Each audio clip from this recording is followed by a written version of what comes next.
안녕하세요. 신수정입니다. 오늘은 제가 흥미로운 주제를 가지고 한번 얘기를 해보겠습니다. 최고가 아닌데도 최고가 될 수 있는 비결에 대해서 제가 한번 얘기를 해보도록 하겠습니다. 가끔 남들이 부러워하는 최고의 대학이나 또는 최고의 직장에 있는 분들인데도 만나면은 종종 제게 이런 고민을 토로하는 분들이 있어요. 제가 똑똑한 줄 알았는데 주위에 똑똑한 사람이 너무나 많습니다. 그래서 좌절이 됩니다. 아무리 열심히 해도 최고가 될 수 없습니다.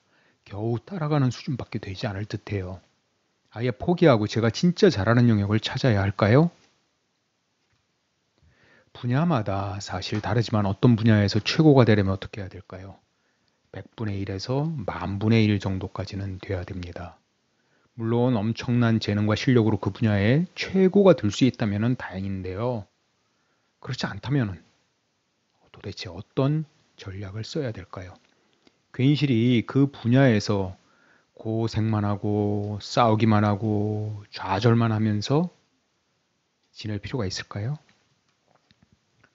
최고가 아닌데도 최고가 될 수 있는 또 한 가지 비결이 바로 있습니다. 그것은 바로 융합하는 것, 곱하기입니다. 즉, 내가 내 분야에서 1000분의 1은 들지 못하지만 만약에 내가 세 가지 분야에서 각각 10분의 1 안에 들 수 있다면 10분의 1 세 가지를 곱하면 1000분의 1이 됩니다. 예전에 직장 생활 풍자 만화로 굉장히 유명하고 백만장자가 된 미국의 딜버트 시리즈의 만화가 스콧 애덤스의 고백을 들은 적이 있습니다. 그는 이런 말을 했습니다. 나는 만화가로서 필요한 재능을 다 갖추지 못했지만 성공했다. 그렇게 뛰어나지 않은 예술적 지능, 기본적인 글쓰기 능력과 평범한 유머 감각, 그리고 기업 문화에 대한 약간의 경험만 있었을 뿐인데 말이다. 그는 사실 만화 실력으로 최고가 아니었습니다. 최상의 만화가도, 최상의 작가도, 최상의 개그맨도, 최상의 직장인도 아니었습니다. 그렇지만 직장 생활을 충실히 한 만화가는 별로 없었죠. 그러므로 그는 이 네 가지를 결합해서 누구도 흉내낼 수 없는 유니크한 최고가 되었습니다. 각각 약간씩의 능력이 있었지만 이것이 결합함으로써 굉장히 강한 파워를 만들어 온 것이죠. 얼마 전 제가 한 글을 읽었는데요. 휴대용 초음파 기기를 발명한 한 내과 의사에 대한 글입니다. 그는 스마트폰에 부착해서 사용자 신체 내부를 촬영하는 기기를 만들었습니다. 그런데요, 기존 비용의 5%밖에 들지 않는 획기적인 발명품이었습니다. 사실은요, 그는 내과 의사로서 최고라고 할 수 없었죠. 공학자로서도 최고라고 할 수는 없습니다. 그렇지만 그 두 가지를 결합하여서 최고의 의사나 최고의 공학자보다도 더 세상을 바꾸었습니다. 얼마 전에요. 한 분이 제게 이런 질문을 하더라고요. 어떻게 경영이나 일, 리더십에 대해서 글을 올리시는데 남들과 좀 다른 것 같으세요. 통찰도 있고요. 철학도 있고요. 또 리더나 팔로워, 대기업과 벤처, 치우치지 않고 균형을 잘 잡으시더라고요. 사실 답은 간단합니다. 저는 대기업도, 벤처도, 글로벌 회사도, 창업도 거쳐 보았기 때문입니다. 그리고 개발자, 연구원, 엔지니어도 또 임원, CEO도 경험했기 때문입니다. 그리고 제가 관심 영역이 되게 많아서요. 경영뿐만 아니라 종교, 심리, 코칭, 자기계발 이런 부분에 많은 관심을 가지고 교육도 받고 훈련도 받았습니다.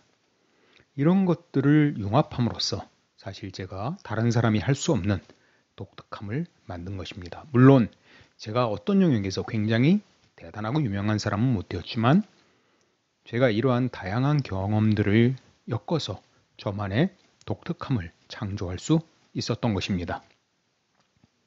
그러므로 자신이 앞서 있다면 몰라도 그렇지 않다면 기존의 게임의 룰을 따르기보다는 자신의 영역을 만드는 것이 낫습니다. 자신의 영역을 어떻게 만들까요? 완전히 새로운 것을 찾을 수도 있지만 자신이 적당하게 하는 것들을 융합할 수가 있습니다. 그런데 말입니다. 여기에 한 가지 더 중요한 사실이 있어요. 그것은 무슨 말이냐면은 늦가기 천재라는 비밀을 이라는 책을 쓴 데이비드 웹스타인이 한 말입니다. 앞으로는 한 분야를 잘하는 것보다 오히려 다양한 분야를 하는 것이 더 경쟁력을 가지게 된다. 왜냐고요? 룰이 분명하고 협소한 영역에서는 지금까지 전문화가 성공 비결이었죠.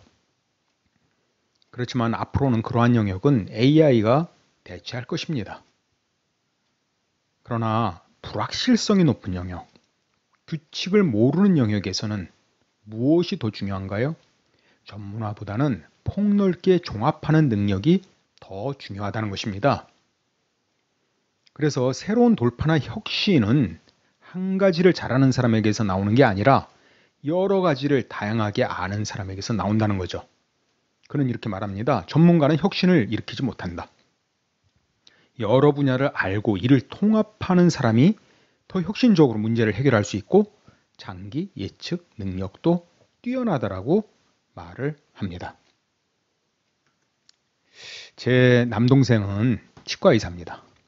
그런데요, 학교 다닐 때 사실 책은 별로 읽지 않고 뭘 맨날 항상 만들고 조립하고 끼고 붙이고 하는 것을 좋아했습니다. 책을 좋아하는 저랑 달리 부모님은 자주 남동생 혼냈어요. 야, 좀 쓸데없는 짓 좀 그만해라. 그래도 뭐 공부를 못하지 않아서요. 이후 치과 대학을 들어갔습니다. 물론 턱걸이로 겨우 들어갔죠. 학교 다닐 때도 성적이 우수하지 못했어요. 그런데요, 지금 그가 개원한 치과는 굉장히 잘 됩니다. 왜일까요? 그가 손재주가 매우 뛰어나기 때문입니다. 사실 저도 처음에는 동생한테 치료받기가 좀 쑥스러워서요. S대를 나온 치과에 가서 일을 때웠는데요. 몇 개월 만에 금방 떨어지더라고요. 이후에 제가 동생한테 갔는데요. 아주 멋지게 하고 탄탄하게 했습니다. 도대체 그의 손재주는 어떻게 만들어진 것일까요? 학창시절 조립하고 만드는 그 손재주에서 나온 것입니다. 그 쓸데없어 보이는 짓이 바로 그의 경쟁력을 만든 것이죠.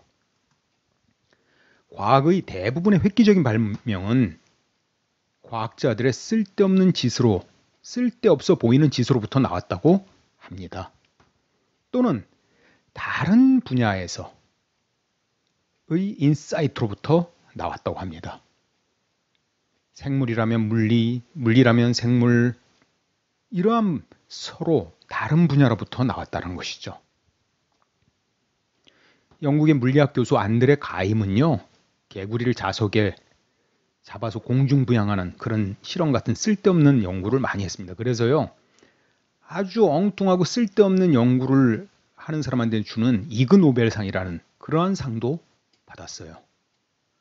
그는 또 독특하게요, 인생을 낭비하면 사는 것 같다라는 말을 듣는 대학생과 함께 연구를 또 했어요. 그런데요, 그렇게 연구를 하다가 강철보다 200배나 튼튼한 물질을 개발해서요, 노벨 물리학상을 받았습니다. 다윈도 사실 생물학자가 아니었습니다. 지질학자였죠. 그는 의학, 지질학, 이후 생물학 여러 가지에 관심이 많았고요. 이러한 아이디어를 서로 결합해서 완전히 혁신적인 돌파구를 만들어냈죠.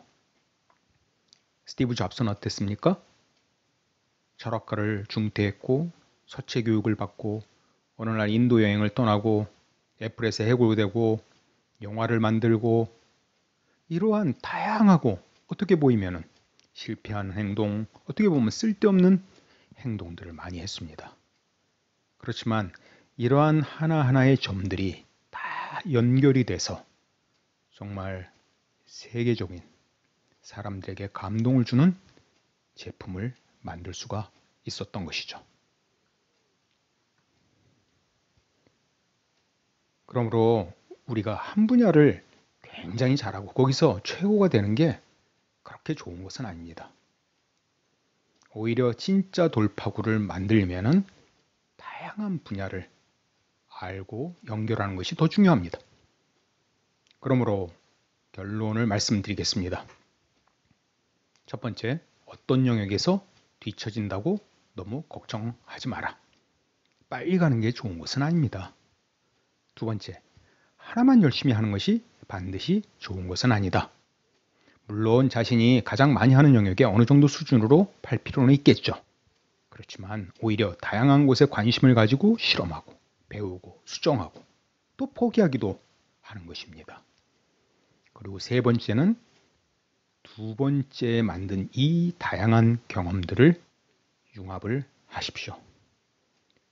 그러면은 설령 내가 어떤 한 분야에서 최고가 되지 못할지라도 어쩌면은 세상에서 새롭고 커다란 영향력을 발휘하는 그러한 진짜 최고의 멋진 사람이 될 것입니다.